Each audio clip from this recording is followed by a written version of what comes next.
Chers amis, bonjour. Oui, je suis un peu plus tardive aujourd'hui. C'est pas que je suis tardive, en fait, c'est que j'ai travaillé beaucoup sur l'ordinateur et ce qui fait que voilà. Voilà. Alors en fait, je voudrais. Là, je pense que c'est la dernière vidéo que je vais faire au sujet du Front National parce que je pense à mon pays, je pense à l'avenir, donc je pense pas à Marine Le Pen en fait. Je pense à ce qui va se passer vraiment et donc elle est out pour moi quand même. Simplement, je voulais parler de. Je vais parler des Mélenchoniens, mais Mélenchoniens, je sais pas comment on dit, enfin des insoumis qui se posent des questions existentielles au sujet du vote blanc. Est-ce qu'on va pas plutôt voter blanc plutôt que de soutenir Macron? Je voulais simplement préciser, j'ai rédigé un article hier soir au sujet de Marine Le Pen que je voyais se pavaner hier à la télévision en train de se faire des selfies avec quelques noirs qui travaillaient dans je ne sais pas quelle entreprise, qui sont en train, donc en soutenant Marine Le Pen, de scier la branche sur laquelle eux sont assis, mais aussi où leur communauté sont assis, parce qu'on peut être parfaitement noir et con comme un balai. La preuve est faite. C'est la version vidéo, là, parce que je l'ai fait à l'écrit hier. Voilà, mais comme ça, au moins, c'est clair.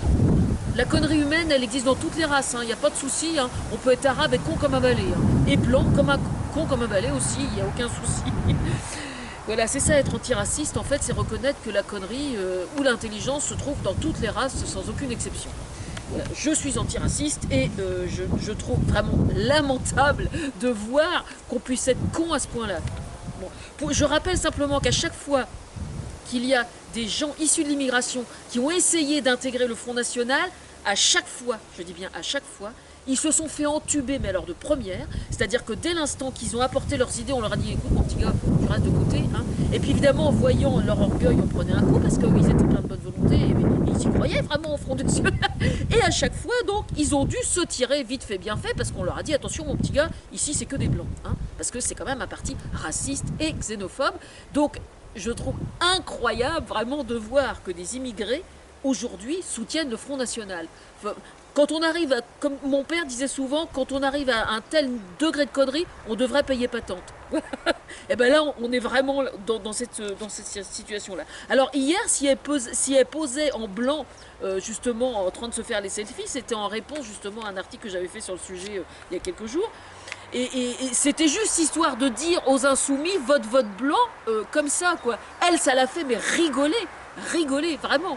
Bah oui, parce que le problème, c'est que c'est bien gentil, en tant qu'insoumis, de dire moi, je refuse de donner ma voix à Macron. Mais ce qu'il faut voir, ça, ce n'est que de l'interprétation. Que de l'interprétation. Parce que ce qui va décider de qui aura le pouvoir, c'est bien le nombre de voix réelles et pas le nombre et pas des votes blancs qui prêtent à interprétation.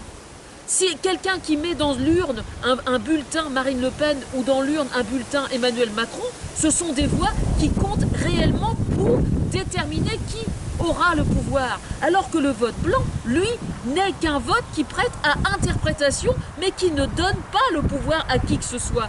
Et donc, qui ne dit mot consent, quand vous votez blanc, vous facilitez systématiquement le vote de Marine Le Pen.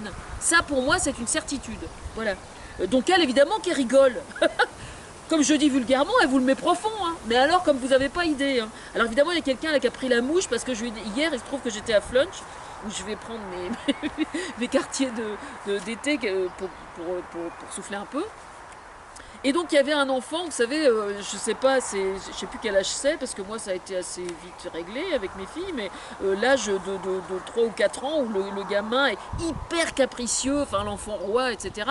Et la pauvre maman qui était pleine de bonne volonté, évidemment tout le monde la regardait, ce qui est quand même pas très agréable. Ben, c'est exactement ça, je veux dire, le vote blanc aujourd'hui, c'est vraiment... Alors, je comprends que le cas de conscience que ça représente, je comprends, sincèrement, je me moque pas quand je dis ça, mais à un moment il faut en sortir, quoi, parce que c'est bien gentil, mais il faut en sortir. Alors je sais pas, si vous êtes vraiment blessé par ce qui se passe là, je sais pas, faites-en une chanson comme ce matin, faites-en une chanson, faites-en une peinture, manifestez, pissez par terre, roulez-vous dedans si vous voulez, et puis ensuite allez voter Macron, quoi, avec une pince à linge s'il le faut, il n'y a pas de souci. Une fois qu'il sera élu, ça vous empêchera pas du tout de militer pour défendre vos idées et de reprendre votre véritable identité.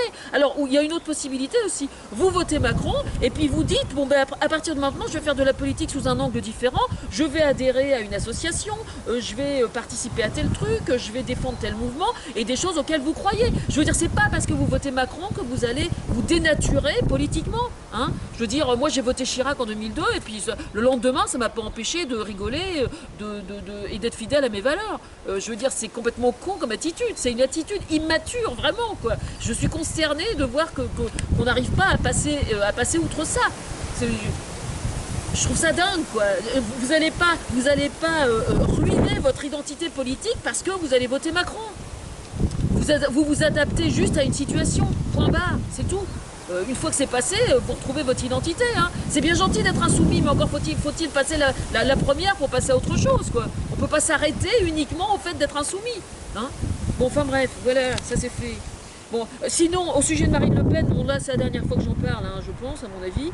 Je tiens juste à rappeler que l'association des pédophiles lui dit merci, hein, évidemment. L'association des pédophiles, l'association des violeurs et des frotteurs du métro parisien, l'association des violeurs, l'association des conseillers fiscalistes aussi, pendant qu'on y est, celle des cambrioleurs et des receleurs, celle des cultivateurs de shit, ainsi que celle des dealers. Ah bah oui, bien sûr. L'association des proxénètes anonymes aussi, l'accès à... non, ça c'est autre chose. On y reviendra là-dessus.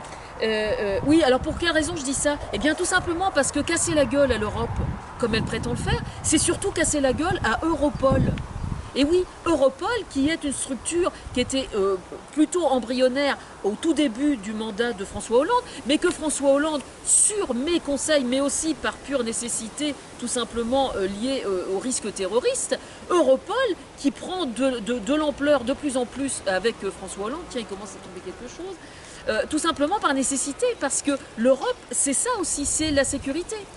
Et oui, et quand je parle de tous les gens là, bien pensants qui étaient derrière Fillon et qui soutenaient, qui sont allés voter Le Pen, c'est franchement comique, parce que ces gens-là, ils dépensent des fortunes pour protéger leur maison contre les cambriolages, alors que les gangs aujourd'hui qui agissent dans le cambriolage de haut vol, dans les pavillons, etc., ces réseaux-là, ce sont des réseaux qui sont internationaux et qui vont même au-delà de l'Europe, mais qui existent surtout au niveau européen, évidemment. Et il se trouve que François Hollande avait déjà commencé à travailler, tous les services de sécurité qui travaillent sur ce sujet, donc notamment d'ailleurs en parfaite symbiose avec les compagnies d'assurance, parce que les compagnies d'assurance, évidemment, ont tout intérêt à ce que Europol fonctionne bien, parce que les assurances qu'on paye... Je crois que je suis en train de me prendre une drache, là. Ça me rappelle François Hollande, et ça me fait rigoler. Bon, je cours parce que je pense que on va pas attendre que ça s'arrête. Et on s'écaille ici en Normandie. Hein. Bon allez, j'arrête là, je continuerai plus tard.